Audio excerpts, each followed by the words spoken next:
Dua mantan pegawai KPK, Rasamala Aritonang dan Febri Diansyah, resmi ditunjuk jadi pengacara untuk dua tersangka utama dalam kasus pembunuhan berencana Brigadir Yosua Huta Barat, Ferdi Sambo dan Putri Chandrawati. Kedua jebolan lembaga anti rasuah itu, Rasamala dan Febri, diperkenalkan sebagai kuasa hukum oleh Arman Hanis, pengacara utama para tersangka, dalam konferensi pers yang berlangsung di Hotel Aryan, kawasan Menteng, Jakarta Pusat pada 28 September kemarin. Lalu bagaimana dengan sepak terjang mereka? Untuk Rasamala Aritonang, mantan penyidik KPK ini merupakan sarjana hukum lulusan Universitas Udayana sekaligus peraih gelar magister di Universitas Indonesia. Kiprahnya di KPK sudah dimulai sejak 2008, namun karirnya yang dibangun selama hampir 13 tahun kandas pada 2021 lalu setelah dipecat bersama 57 pegawai lain karena dinyatakan tidak lolos dalam tes wawasan kebangsaan.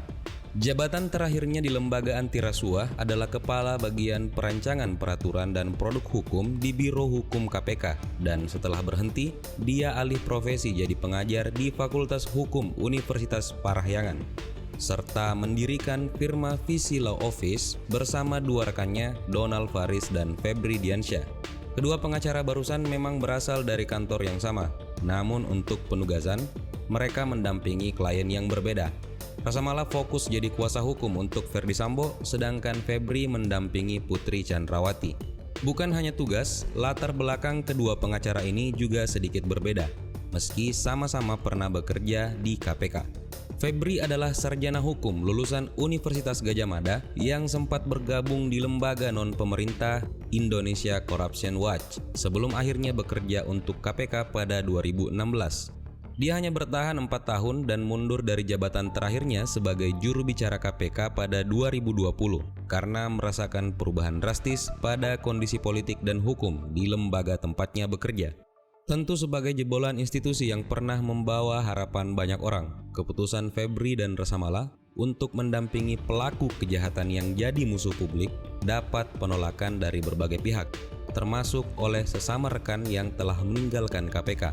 Apalagi keduanya memang sudah menegaskan kalau firma hukum yang mereka bentuk tidak akan menerima klien pelaku korupsi dan hanya fokus pada pihak terdampak. Ini terbukti lewat kemenangan Visi Law Office saat mendampingi 8 orang korban kejahatan skema Ponzi pada 2021 lalu.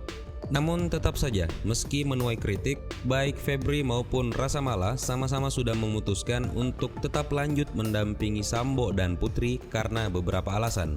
Bagi Rasamala, alasan itu adalah sejumlah temuan dari Komnas HAM, pernyataan kesiapan dari Ferdi Sambo untuk mengungkap fakta sebenarnya di balik kematian almarhum Brigadir Yosua Huta Barat, serta hak para tersangka untuk menerima bantuan hukum yang proporsional. Sedangkan alasan Febri berhubungan dengan kesimpulannya setelah meninjau bekas perkara, juga kewajibannya sebagai pengacara untuk memberi pendampingan secara objektif.